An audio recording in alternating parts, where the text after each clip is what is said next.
You know what? Martinez is just not clinical enough. That's why it's a Rodrigo, squad thing. Super sub. Rodrigo's a step up. I do agree. Many a level raiser.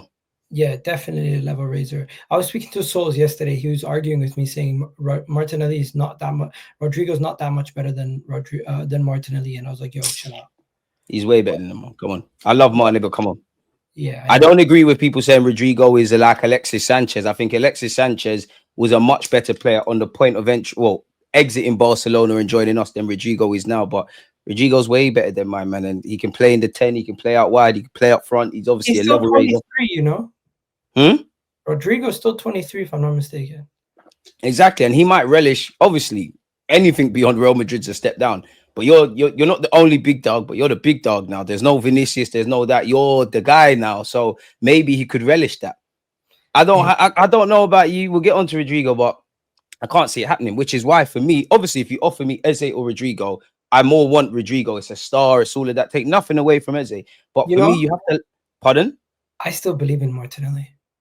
I feel like I like Martinelli, but going back to this, I just think Eze, it's still a difficult deal because if I'm Crystal Palace, I'm saying you need to hit his release clause, and if you don't want to hit his release clause because of your budget, the deal has to make sense. There's no paying us 20 years from now because everyone's going to be onto Eze, but it feels like there's more of a realistic chance because Palace probably know he's going to move on of us getting Eze and us being able to move with speed. Then Rodrigo, because we're relying on Real Madrid making it abundantly clear, whether that's Real Madrid or Xabi Alonso, that you're not going to get the level of football you want here. And Rodrigo, with a heavy heart, saying, I want to leave Real Madrid. Similar to Martinelli, Real Madrid's all he's kind of known. And even if Xabi Alonso says, you know what, you could get a chance, this and that, but you're not going to get the football, who's to say he wouldn't just say, you know what, I'm going to prove the manager wrong? I don't know. So I'd rather, as a Gyökeres / Sesko, go and get them ones through the door, do everything else we need to do. If there's a chance of Rodrigo and we've done the bulk of the business, then try and get him. By all means, go all after him. But I don't want to spend the summer, what felt like with Rafinha and Nico Williams, we're chasing a player ultimately to get nothing, and then we're underwhelmed on deadline day, which is mad. we don't go for bums though. I'm willing to wait for a player like Rodrigo because it's not like you're waiting for, I don't know, Kudus right now. I feel like So you Kudus. leave the left wing position open. Forget Eze for a sec. Let's just assume Eze's deal's off the table because it's still ain't advanced anywhere. Yeah. There's a chance of getting Rodrigo, but we need to get a left winger in. You would be prepared to obviously get your striker and let this kind of left wing thing play out all the way in the hope we get Rodrigo, which I hope we do. No, you know what I would do? I would try to get both Rodrigo and Eze, uh, Bring them.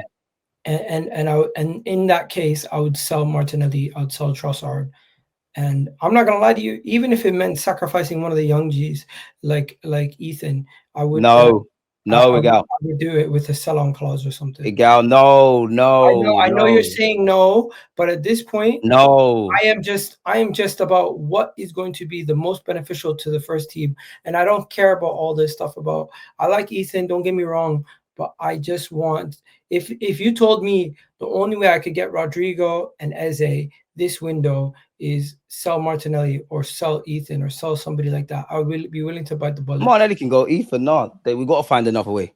We got to find another way. We have to find another way.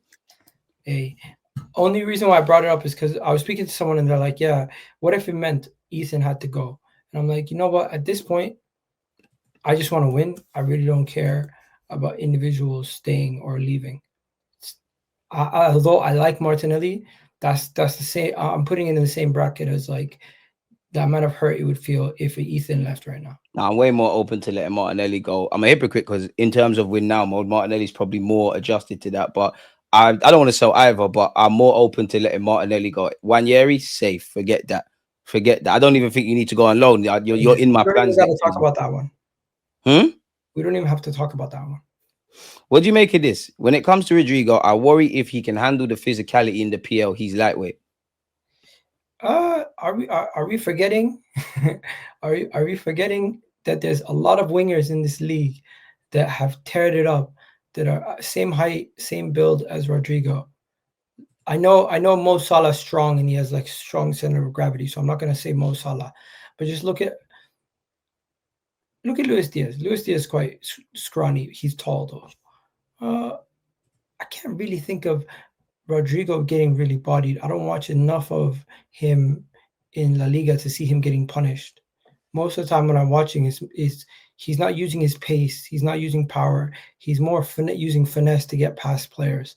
And I think that translates. It doesn't matter what league you're in, that translates. If he was somebody who had to use his physicality and his athleticism to get past players, then maybe we'd be worrying about that.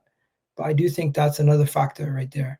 But yeah, I'm not sure. I'm not that's sure more the of an context issue. of this. That Go was on. more of an issue for Martinelli when he was younger because he wasn't strong enough to deal with some of the punishment. Where Rodrygo is not really somebody who's going to use his pace to beat you. It's just how you buy into it, because I've seen short players or scrawny players, as you said, get absolutely bulldozed in the Prem. Equally, I've seen them get with it. I think it just depends on who you are as a player, if I'm honest with you. I'm not sure on the context of this by Shane, but he said, why wasn't Rodrygo in your Madrid/Arsenal 11 then, Egal? He was. Vinny wasn't Fair in enough. it originally. Fair enough. Most The Brighton reason, wingers are lightweight. This doesn't mean anything. Go on, Egal. the reason why Vinny wasn't in it, Vinny was injured at the time. Is he talking about the original one or this season? I Or don't just have a clue. That's the only comment I saw. Big up, Shane. send another comment, Shane.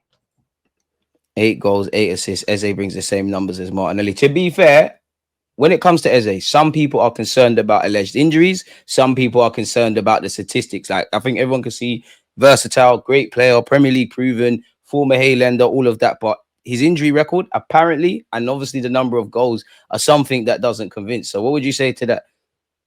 Because that does look like Martinelli numbers, and we're slating Martinelli, and then we're bigging up Eze. Eze is more clutch than Martinelli. Simple.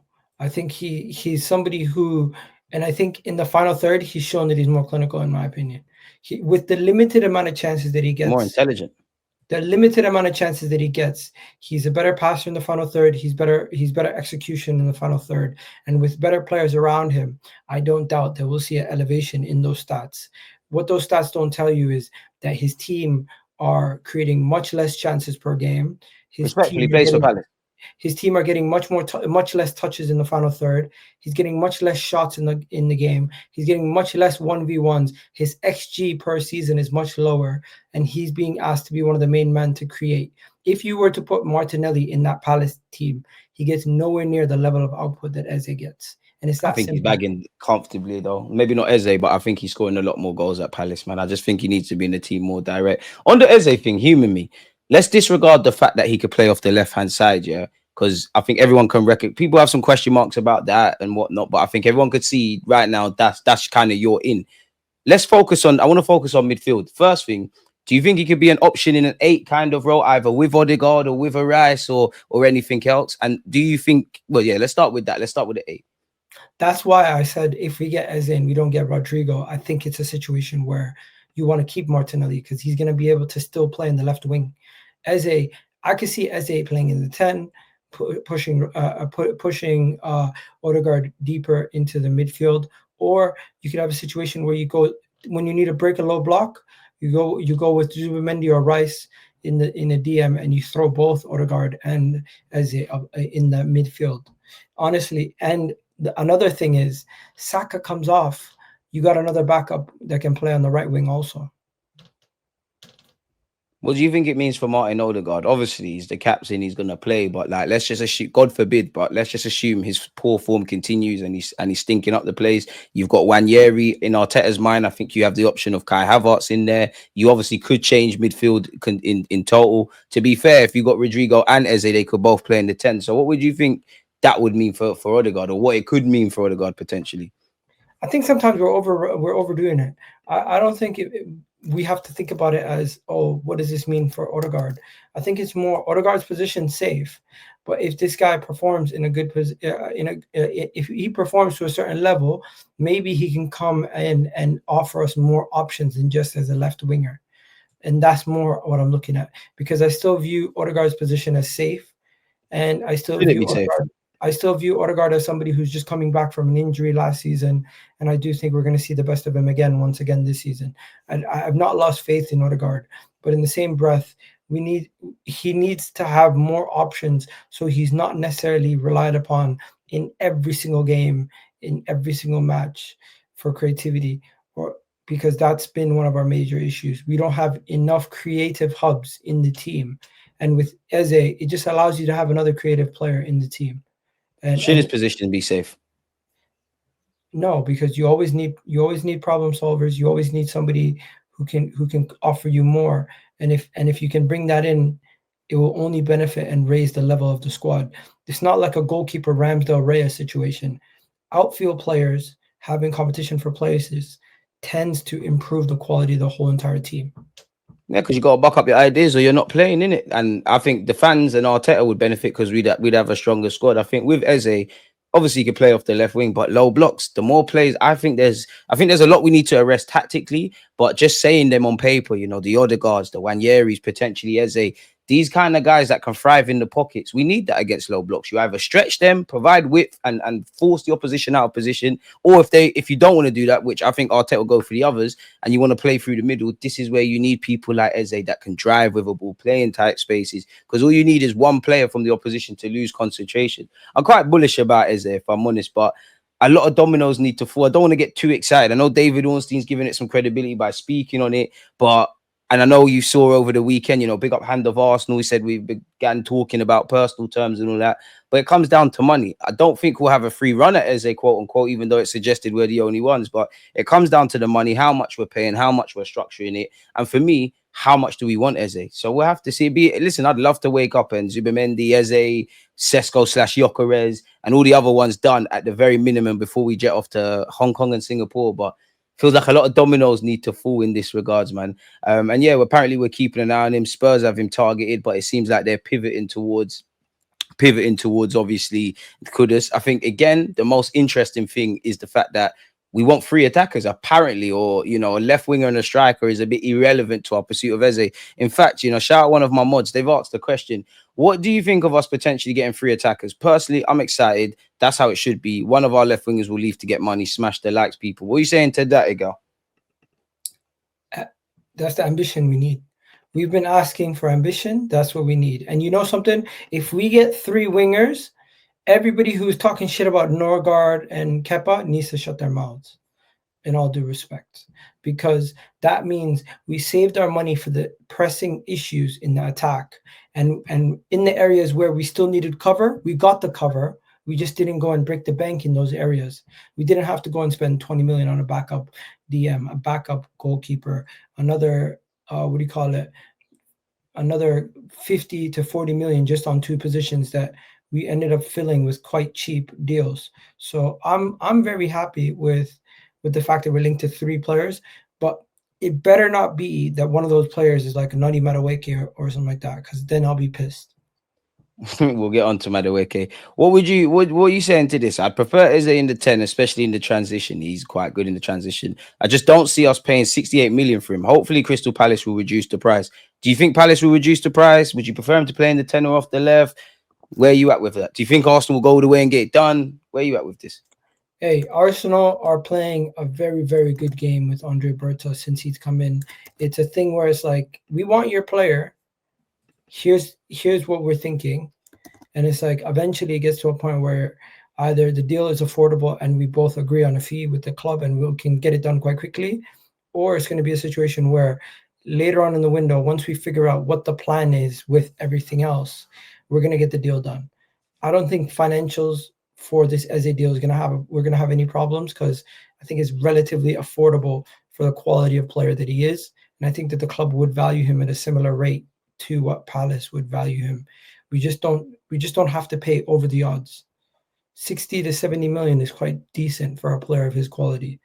And I think the club probably agree with that. Hence why they're even speaking to him right now. I hear that. Do you think you'll get two left wingers, DG? Yes and no. I think you might get two additional options on the left, but two out and out, primarily stronger off the left hand side wingers. I don't think we're going to do that. You might get an Eze and a Rodrygo. I hope that's the case. They can both play off the left, but they can play in a bunch of other roles. And when you get into that like latter end of the year and you got 2 games a week, 3 games in 10 days, that's where you're going to need Arteta to pivot and mix and blend. And I think it's going above people's heads, but I'm not saying I want to see it on a consistent basis, but the Ezes, the Rodrigos, the Martinellis, Wanyeris, we can be a bit cute and clever with Saka. You can rest him for 20 minutes here, and now we're here, not start him here. Even though I think people do too much, Saka does need to start the majority of the games, but that's where my viewpoint is at, man. Hey, I agree. And one thing I'll say to the person in the super chat, if we sign two players that can play in the left wing, don't be surprised if it's an Eze or Morgan Rogers type. Morgan Rogers is. I think we've got more chance of Eze than Morgan Rogers personally, go. No, but I'm Just saying because Eze's got a if release we get clause and all that. yeah, because Aston Villa no longer need to sell. They will sell so many players before they get rid of Morgan Rogers. They'll sell their women's team and they'll do all of that stuff. And big up Crystal Palace. They are in the Europa League. They did win the FA Cup. But I think Aston Villa's project is a bit stronger. Big up their manager Palaces. But I think it's less deep. And I think this Eze thing is probably something within the last 3 years, whether it was 2 years ago, last year, or this year. It's inevitable now. Like the man's 27. He leaves on a high as well. You know, you can't also, as much as I think Eze will probably move on, you can't rule out him staying because it is a World Cup year and moving to a team can increase or decrease your chances. They are in Europe and they have won the FA Cup. If I'm honest, it'd be interesting to see what's going on with Palace. But then you could also argue, does Eze think this is as good as it gets? Because they're going to need a bigger squad. A couple of people might leave. Who knows? It's techie, man. Hey, I'm just happy when we walk in the room, Tottenham say we're out. That was funny. Because literally we walked in the room for Eze and it was like Tottenham's like, okay, I'm out of here. I'm not pulling this one. I was like, We had the backup keeper in Hine and Setford. Kepa's awful. We had a top DM in Partey. We wouldn't have had to spend any money in those positions if Arteta had done his due diligence. Can't dress this up. Stop it. I hear that, but Setford and No. Carl Hine's not good enough. It. Setford needs I'm to not move. having it. Go on, take it away. Shane, Thomas Partey's deal would have cost us 26 million. 26 million. Even when you factor in Kepa, who cost us 5 million, plus his wages, plus Norgard and his wages, it's still less than the 26 million that it would have cost us for Thomas Partey. So stop it. We're overdoing this we're oversimplifying it. When you say keeping Thomas Partey would have cost us nothing, it actually would have cost us 26 million. It's not nothing. I just disagree with the keeper thing. Personally, I think Setford, I understand. I think Setford's a good player. I think all of that stuff. I understand that he's free, like that he's young and he's going to be the third choice keeper. For me personally, I think he needs to be out there playing grown men's football. I think he's good enough to go and get that. I think he needs that kind of, every game matters and people are fighting for their lives and that kind of jazz, which is why it sounds mad. I actually want our club to go and get a Dan Bentley, a Scott Carson, a Tom Heaton, a 35-year-old man that obviously isn't going to break the bank, but you are going to just be third choice. Let the young people go out on loan and play football. Carl Hine, I think, needs to move on. I think Kepa is better than both of them at this moment in time. Partey, I would have loved to have kept him. You could argue the club would have loved to have kept him because the plan was Zubamendi comes in, Partey signs a new deal, but we're at where we're at. We just have to move on. Hey, who's going to Partey would have got a new deal if it wasn't for his injury, like a theme of his career at Arsenal, which has been injuries. He would not be on the same deal he was on in 2020 to 2025 if he wasn't injured. He's a key player, quality player, central to our Arteta's system. Unfortunately, injuries have been an issue. Yes, I know his season has been, last season he was injury free, but there's 2 years tops. And how we've seen it before. A man will sign a new deal where he's relatively injury free, revert back to type. So, yeah. I don't think Thomas Partey. Shane saying there's no evidence Partey asked for more money. I think that one there, Shane's a bit naive, but fair play. There's no evidence. He literally did a video where he said, "I'm leaving it to my agent." Yeah, at this point, it's about what do you call it? Honestly, forget it. Pardon me? Honestly, forget it. There's no point. We're talking about hypotheticals at this point. I will ask you one thing though. On one hand, you've got Zubamendi and Partey. On the other hand, you've got Zubamendi and Nordgaard. What's the better midfield options of like the two suggestions? Zubamendi and Partey. So have we taken a step down in midfield then? No, because Zubamendi is an upgrade or on the same level as Partey. Nordgaard is an improvement on Jorginho from last season. How's he an improvement on Jorginho? For those that don't know. Jorginho wasn't able to play as many games. He wasn't as available. And on the transition, he will cost you, where Nordgaard is a lot better on the transition defensively. Where Jorginho's strength is in the attack, I would say Nordgaard maybe not be as proficient in the final third as line-breaking passes and everything. But overall game, he'll offer you more than Jorginho at this point. In terms of availability, player for player, obviously Jorginho's legs aren't there, but I just think he's a better player. His speed of thought, he's a different midfielder, isn't it? Nordgaard, I understand the frustration because we were getting these kind of players that don't really move the needle. I actually am very bullish on Zubimendi, but I think fans don't really care about Zubimendi at this moment because we've heard for years, at least at the very earliest January, that my man's going to sign. I think in terms of availability, it's great. I think the big thing is that I saw my club pivot quickly. I like his experience. I like his availability. And I just like the fact, I think we're losing too much experience in midfield. That leads me to ask you, not that are you necessarily concerned, because I actually think Zubimendi is a level raiser. I'm quite bullish as to what he gives us in midfield, not just in the six, but in the attack, in the opponent's half, in it, like not necessarily goals and assists. But he does need to adapt. There is that scope of needing to adapt and get to speed. Do you worry then? Because then even that, I know Norgard's Premier League proven, but he's never kicked a ball for Arsenal. It's two different, similar to what Brentford and Arsenal do, but very different team dynamics. Zubimendi hasn't played a game in this country. God forbid if Rice gets injured. Are you worried about any potential bedding in periods or anything? Or God forbid Zubimendi gets injured? No, because we still got Declan Rice, we still got Mikel Merino, we still got Odegaard. We don't necessarily need every single one of our midfielders to come in and play right away. It would be nice if they did, but once we see how they perform in preseason, we have a better understanding of how we're going to use them. I think people are going to be quite impressed with Zubimendi and what he offers us, because the best part I feel like the moment where Declan Rice was playing with Jorginho was where we looked at our best at a certain point. That the first title challenging season, second half of it, when Jorginho was playing with Declan Rice, we looked really comfortable in that period, having another ball playing midfielder who's able to make some better passes next to Declan Rice. Oh, Zubimendi is going to be fucking brilliant for this football club. There's going to be rocky roads, but he's going to be fucking brilliant. I would have loved to have kept him and Partey.